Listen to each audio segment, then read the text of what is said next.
के बनते हैं उन समय अगर मैं चेक करूँ तो मेरे को एज सच अभी भी कोई बड़ी प्रॉब्लम नहीं दिख रही है।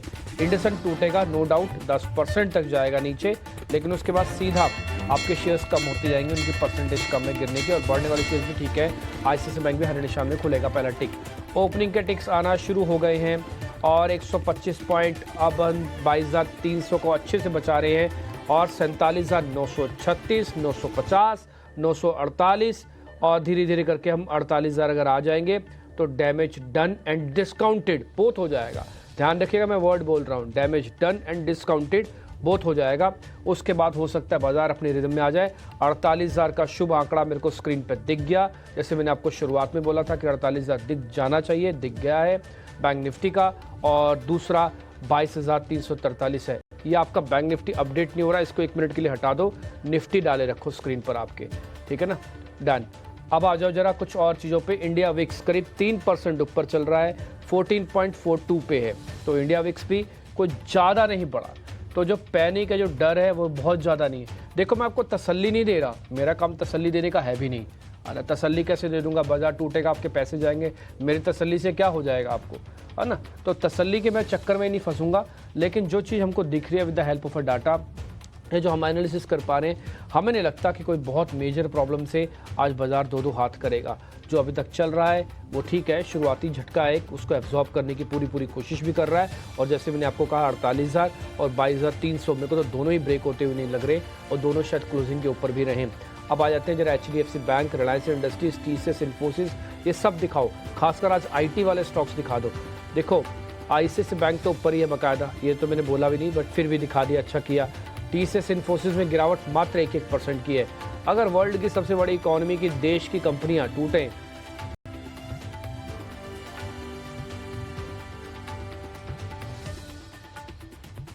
तो ये कुछ ज़्यादा नहीं है। तो इन्फोसिस और TCS की जो शुरुआती गिरावट है वो करीब 1 से 1.5-2% तक की है। दिखाते जाओ, HUL भी दिखाओ, L&T भी दिखाओ इसके अंदर, और दिखा देना HDFC, रिलायंस इंडस्ट्रीज भी। ICICI बैंक बार बार मत दिखाओ, देख लिए 2 बार हमने। HUL के अंदर भी गिरावट है, L&T भी गिरावट में है, बट वो ज़्यादा नहीं है, मात्र आधे % तक की गिरावट है। HDFC बैंक तो ऑलमोस्ट सिर्फ 2 रुपये की गिरावट लेके बैठा है, और एक रिलायंस इंडस्ट्रीज आपको ऑलरेडी मैं दिखाई चुका हूँ कि उसके अंदर कुछ ज़्यादा गिरावट नहीं, सिर्फ 7 रुपये की है। तो कुल मिला के सारी चीज़ें अभी तक तो मेरे को एज सच कोई बड़ी डिस्टर्बिंग नहीं लग रही है। हाँ ठीक है, थोड़ा बहुत देखते हैं अभी क्या होता है आगे चल के, बट अभी तक एज सच कोई मेरे को मेजर प्रॉब्लम्स हो मार्केट्स में नज़र नहीं आ रही हैं। आता हूँ मैं कुछ और शेयर्स आपको दिखाता हूँ जहाँ पे फॉल थोड़ा देखने को मिल रहा है, या बढ़त भी देखने को मिल रही है। टाटा कम्युनिकेशन दिखाना स्क्रीन पर, ये आज बढ़िया ओपनिंग कर रहा है आज के, आज ये एक फेवरेबल काउंटर हो सकता है। इसके अलावा मैक्स फाइनेंशियल सर्विसेज भी करीब % ऊपर आपको दिखेगा, आधे से 1%, तो ये भी आज का एक प्ले हो सकता है।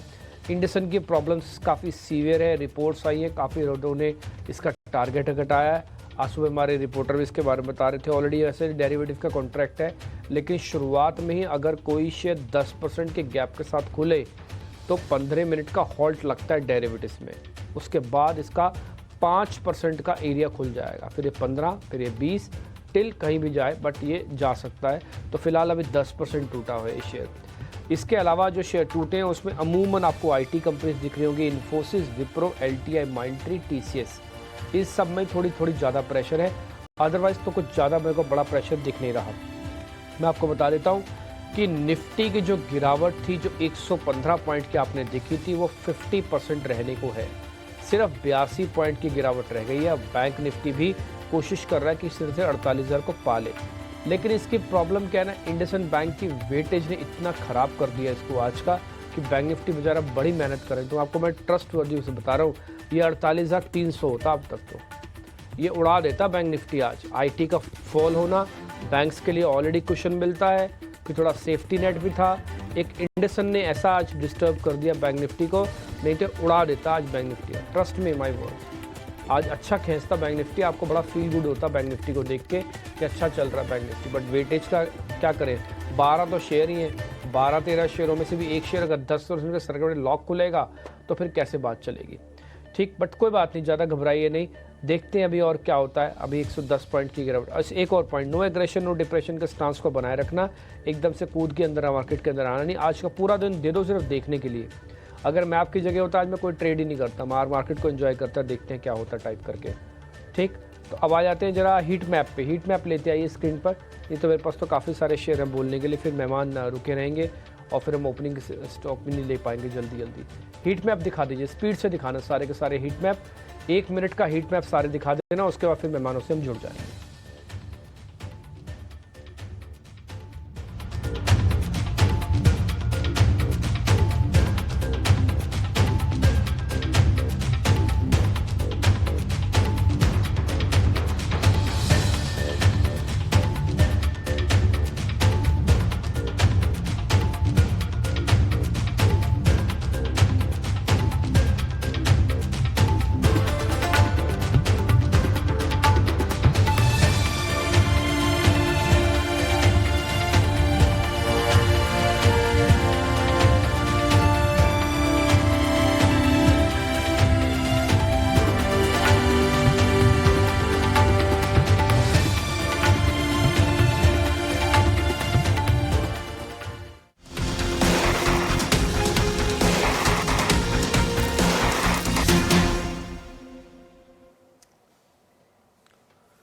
तो बाजार में जैसी आशंका थी, शुरुआत कमजोरी हुई थी, लेकिन उसके बाद डैमेज बढ़ नहीं रहा। ये एक राहत आप कह सकते हैं। हालांकि अगर आप मिड कैप को, स्मॉल कैप को देखेंगे तो वहां पर पेन थोड़ा ज्यादा है, और वो होता भी है अमूमन जब कोई संकट की खबर आती है, जब ऐसे मंदी की खबरें चलती है ना, तो फिर मूड थोड़ा डिस्टर्ब होता है।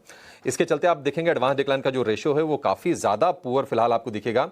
सिर्फ 300 शेयर तेजी वाले हैं और 1800 शेयर गिरावट वाले हैं, यानी कि 1:6 का रेशियो है, और उसमें आपको मिड कैप स्मॉल कैप में पेन दिखेगा।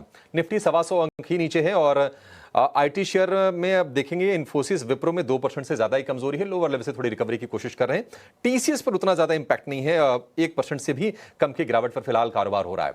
हमारे एक्सपर्ट्स तैयार हैं आपको ओपनिंग के ट्रेड देने के लिए। चलिए शुरुआत करेंगे रचना जी से। रचना जी बताइए, आपने क्या स्पॉट किया अपने ट्रेड के लिए?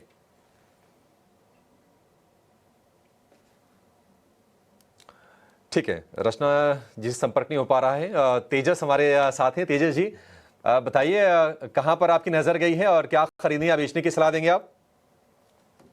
Good morning Abhishek ji. और देखिए, जैसे मैंने ओपनिंग रिमार्क में बताया कि मेटल एज अ सेक्टर हमें अच्छा लग रहा है, और जो टॉप पिक्स मेटल सेक्टर में है वो है टाटा स्टील, हिंडाल्को और वेदांता। तो वेदांता में भी आज थोड़ी सी हल्की सी मुनाफा वसूली देखी है हमने ऊपरी स्तरों से कल के सेशन में और आज के ओपनिंग ट्रेड में। मेरे हिसाब में एक डिप में खरीदारी करनी चाहिए। अगर वेदांता अगर आपको 428 430 के करीबन मिलता है तो it will be a good buy. जो चार्ट स्ट्रक्चर है वो काफी स्ट्रांग है स्टॉक का। स्टॉक ने अभी एक डबल बॉटम बनाया है 400 410 के करीबन, और उसके बाद हमने एक ऑलमोस्ट 10% की रैली देखी थी। और कल के सत्र में और आज के सत्र में हम थोड़ी हल्की सी मुनाफा वसूली देख रहे हैं। तो हमें लग रहा है कि ये मुनाफा वसूली में ये स्टॉक में अक्यूमुलेशन करना चाहिए around the level of 428 to 430। Stop loss लगाना इसमें आपको 419 का पहला लक्ष्य रहेगा, 445 का, और दूसरा लक्ष्य रहेगा 456 का। ठीक है, 456 का टारगेट होगा वेदांता के लिए। 1% की फिलहाल गिरावट है। मेटल्स में देख रहे हैं कि थोड़ी कल के सत्र में भी स्ट्रेंथ दिखी थी, और फ्रंटलाइन वाले जो काउंटर्स हैं टाटा स्टील और जेएसडब्ल्यू स्टील, वहां पर भी हमने बाइंग देखी थी। वेदांता 419 रुपए का स्टॉप लॉस लगा के चलिए। आज थोड़ी कमजोर शुरुआत हुई है, बेहतर आपको एंट्री पॉइंट मिल जाएगा, ऐसा तेजस जी का मानना है। किरण जी, आपने क्या खोजा है सर? आप बताइए, कहाँ नजर गई है आपकी बाजार में? हम भी कहीं ना कहीं मेटल सेक्टर के ऊपर ही फोकस कर रहे हैं। हमने हमारे क्लाइंट्स और एसोसिएट को भी मेटल सेक्टर में हिंडाल्को एंड जेएसडब्ल्यू स्टील, ये दोनों के ऊपर व्यू दिया था। तो यही दो पिक मैं देना चाहूंगा। कल के सत्र में हमने देखा कि कहीं ना कहीं जो रिट्रेसमेंट आया था, उस रिट्रेसमेंट के बाद आज एक अच्छी शुरुआत हुई है। तो हिंडाल्को 680 685 के बीच में आप लॉन्ग कीजिए। एक ओवरऑल स्टॉप लॉस जो हमें रखना है वो 660 के नीचे का रखना है, जो उसकी 200 दिन की मूविंग एवरेज भी है। तो not only for the intraday, लेकिन थोड़ा पोजिशनल कॉल्स के हिसाब से देखिए, क्योंकि राउंडिंग बॉटम पैटर्न ब्रेकआउट भी हमें इसी लेवल के आसपास देखने को मिल रहा है। तो 670 680 is the very strong support. कोई भी गिरावट आती है तो यहाँ पे एक बार लॉन्ग कीजिए, 660 का स्टॉप लॉस मेंटेन कीजिए। जैसे मैंने बताया कि not only for the intraday, थोड़े शॉर्ट टर्म्स के हिसाब से आप देखिए। ऊपर में कहीं ना कहीं ये स्टॉक आपको 750 तक की रैली दे सकता है। तो Hindalco looks very promising, definitely one can go long. दूसरा जो स्टॉक है वो जेएसडब्ल्यू स्टील है। जेएसडब्ल्यू स्टील में भी अगर आप देखोगे तो जिस तरह से ओवरऑल चार्ट पैटर्न हमें देखने को मिल रहा है, यहाँ पे भी एक cup and handle pattern breakout है। तो जब तक ये 980 970 का लेवल क्लोजिंग बेसिस के ऊपर ब्रेक नहीं करता है, जेएसडब्ल्यू स्टील भी आपको 1100 तक की एक रैली दे सकता है। तो again not only for the intraday but एक पोजिशनल व्यू के हिसाब से हिंडाल्को एंड जेएसडब्ल्यू स्टील दोनों बाई करना चाहिए। ठीक है, हिंडाल्को और जेएसडब्ल्यू स्टील दोनों को ही खरीदने की सलाह है किरण की तरफ से। 750 के टारगेट आपको हिंडाल्को में आते हुए दिख जाएंगे।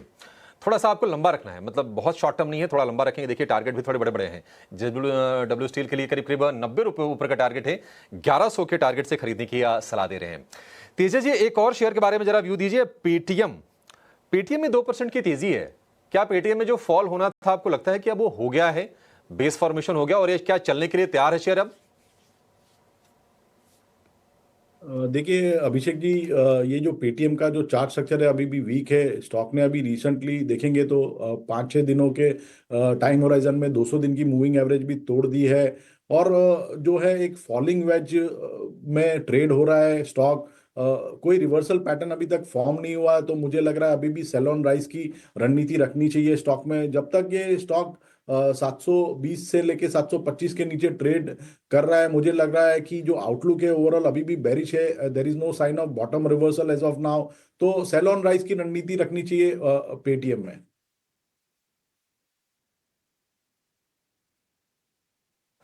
ठीक है, पेटीएम को लेकर ये भी, लेकिन देखिए एक और जो चिंता है वो आपकी ना सिर्फ बाजार से जुड़ी है बल्कि आपकी जेब से भी जुड़ी है।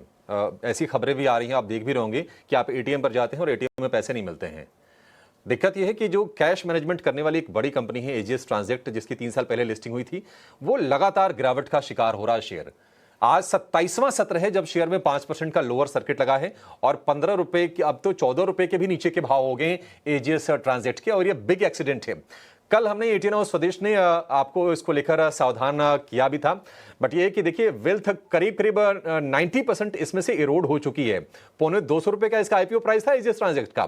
कल हमने आपको सारी की सारी चीजें बताई कि किस तरह से इस पर इसने डिफॉल्ट किया है, कैसे इस पर इंसॉल्वेंसी की प्रोसीडिंग्स की तलवार लटक रही है, कैसे डाउनग्रेड्स हुए हैं जी इस ट्रांजैक्ट को लेकर, और आज फिर से कहानी। तो बार बार हम आपको ऐसे शेयरों से आगाह करते रहेंगे जहां पर कारोबार को लेकर चिंता है, जहां पर मैनेजमेंट के विजन को लेकर चिंता है, और जहां पर रेगुलेटर अपनी सख्ती दिखाते हैं और क्रेडिट डाउनग्रेड्स भी होते हैं। एजीएस ट्रांजैक्ट उसी का एक उदाहरण है। 3 साल में देखिए क्या से क्या हो गया।